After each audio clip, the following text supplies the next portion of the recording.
안녕하세요. 저는 세계사이버대학 청소년복지상담학과 구승신 교수입니다. 제가 오늘 강의하고자 하는 부분은 청소년과 사이버 문화입니다. 청소년에 대해서 연상되는 것은 무엇입니까? 사춘기, 질풍노도의 시기, 문제, 비행 등 이런 것일 것 같은데요. 공통적으로 우리가 청소년에 대해서는 알 수 없다, 뭐라고 정의할 수 없다는 생각과 또 한편으로는 문제, 비행, 이렇게 부정적인 생각이 공통적일 것 같습니다. 하지만 그럼에도 청소년 자녀를 둔 부모님이나 또 청소년을 교육시켜야 하는 선생님들, 또 어떤 식으로든지 청소년을 늘 접해야 하는 분들은 청소년을 이해하고 또 부정적이기보다는 긍정적으로 이해하려고 하는 것이 좋을 것 같습니다.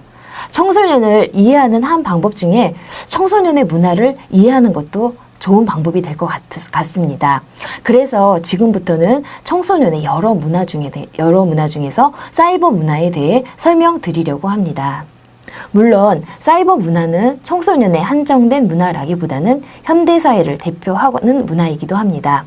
하지만 어느 연령층보다도 청소년층에 집중되어 있다는 점에서 청소년의 특징적인 문화로 볼 수 있습니다. 청소년의 사이버 문화를 이해함으로써 청소년을 이해하는 데 조금이라도 도움이 되었으면 합니다. 사이버 문화의 어떤 특성에 대해서 한번 말씀드리겠습니다.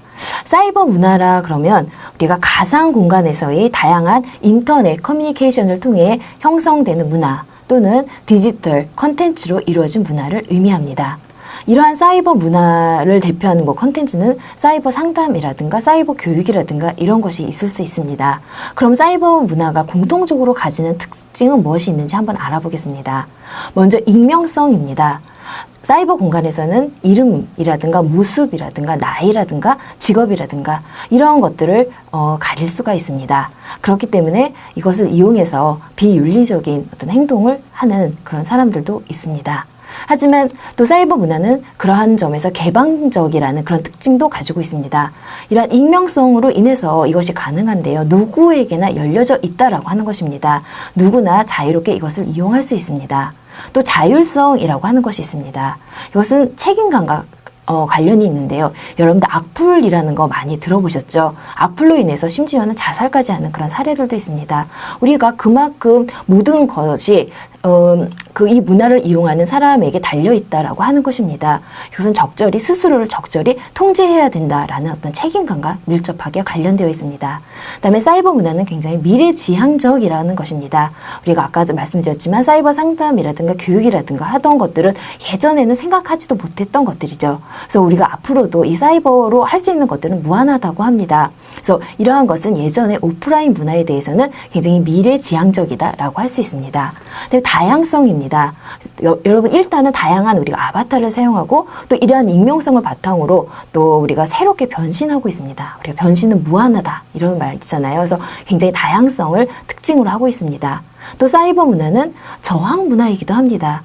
그래서 어떤 기성 문화에 대한 어떤 반문화, 거부 문화 이런 말을 쓰는데요. 청소년이 더욱 적극적으로 이것을 이용하는 한 어떤 근거, 이유가 될 수가 있을 것 같습니다. 그다음에 신부족주의 문화다라고 합니다.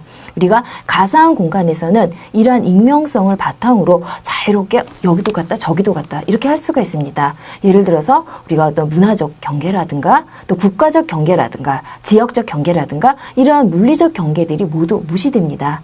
물론 가입과 탈퇴도 자유입니다. 내가 어느 날 어떤 공간에서 또 어느 지역에서 어떤 곳에서든지 가능한 것이 바로 이 사이버 문화의 특성입니다. 그래서 이것은 인터넷 공간에서 어떤 동호회라든가 이런 형식으로 이루어지고 있습니다. 그다음에 중독과 몰입의 문화라고도 합니다. 우리가 여러분 중독이라는 말은 약물 중독이라든가 도박 중독이라든가 알코올 중독이라든가 이런 것 많이 들어보셨지만 신종 어떤 중독으로는 우리가 컴퓨터 스마트폰 중독이라든가 게임 중독이라든가 이러한 것들 많이 들어보셨죠? 현대 청소년들에게 굉장히 밀접한 어떤 중독이 되고 있는데요. 그래서 이러한 중독은 어떤 약물 중독이나 도박 중독과는 달리 확인이 어렵고 어떤 법적 제재를 받지 않는다라고 하는 특징이 있습니다. 우리가 이러한 사이버 문화의 어떤 특징으로 좀 더 우리가 노마디즘이라고 하는 말 여러분 처음 들어보셨을 거예요. 이 노마디즘이라고 하는 것은 앞에 우리가 설명했던 사이버 문화의 어떤 자유로움, 또 이동성, 다양성 등에서 비롯되는 것입니다. 우리가 노마디즘이라고 하는 것은 어떤 이제 제가 설명을 드리면 어떤 굉장히 어떤 기존의 어떤 특정한 어떤 가치나 삶의 방식에 얽매이지 않고 끊임없이 자기를 부정하면서 새로운 자기를 창조해가는 어떤 일체의 어떤 방식을 의미합니다. 이것은 인터넷 가상 문화에서만 가능한 것이죠. 우리가 어떤 예전에 인터넷 문화가 발달하기 전에는 어떤 고정된 자아, 어떤 정형적인 자아, 이런 하는 모습인 것이 있었다 그러면 이런 인터넷상에서는 다양한 자아로 행동 방식이라든가 정책이라든가 세계관이라든가 문화라는 것이 변해갈 수 있습니다. 이러한 노마디즘의 어떤 특징을 보면은요, 이것은 청소년 어떤 사이버 문화의 특징을 단적으로 말한다라고 할 수 있는데요. 접속과 소통의 문화입니다. 여러분 링크라는 말 들어보셨죠? 링크한다 그래요.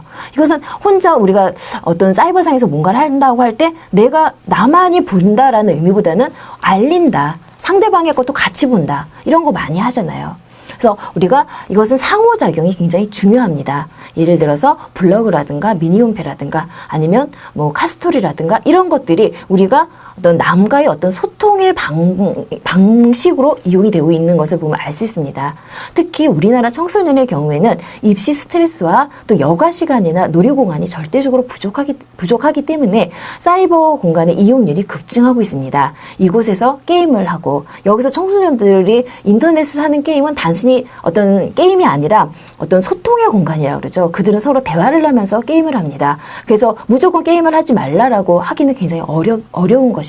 그들은 왜냐하면 게임을 통해서 다른 청소년들과 대화를 하기 때문입니다. 채팅을 하고 온라인 공동체 활동을 합니다. 미니홈피가 있고 개인 블로그 등의 활동을 통해서 나를 적극적으로 알리고 남을 이해하려고 합니다. 청소년들이 왜 이렇게 스마트폰에 목숨을 거는지, 또 문자 내용에 신경을 쓰고 또 문자를 씹는 거에 대해서 왜 이렇게 민감한지 여러분들 이해할 수 있으시겠죠?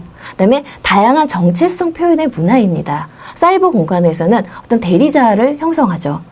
각종 디지털 도구들을 사용해서 자신이 원하는 대로 외양을 바꾸거나 또 자기를 개방하고 자기를 표현하고 이미지를 관리합니다. 그래서 이렇게 해서 자기의 모습을 바꾸기도 합니다. 수정도 하고요. 또 새로운 자아상을 정립을 합니다. 그래서 뭐 복수 퍼스널리티라든가 아바타 열풍이라든가 셀카라든가 하는 것들을 청소년들이 굉장히 열심히 하는 이유를 또 알 수 있습니다.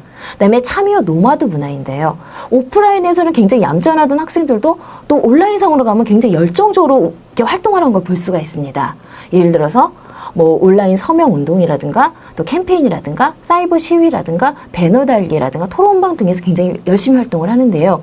예를 들어서 우리가 2002년에 월드컵 붉은 악마라든가 또 노사모의 어떤 활약에서 청소년들의 어떤 활약상을 볼 수 있고요. 또 2008년에 미국산 쇠고기 반대 촛불 문화제라든가 또 두발 제한에 굉장히 반대하는 서명 운동이라든가 또는 또 아이두라든가 사이버 유스 같은 어떤 청소년 웹진에서의 청소년들의 활발한 활동을 보면은 굉장히 온라인 상에서 청소년들이 굉장히 활동하는 그런 열정적인 활동의 모습을 볼 수가 있는 것입니다.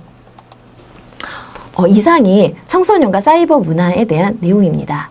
청소년 이해에 조금이라도 도움이 되셨습니까? 이제 스마트폰에 열중하는 청소년들 조금 이해가 되시죠? 감사합니다.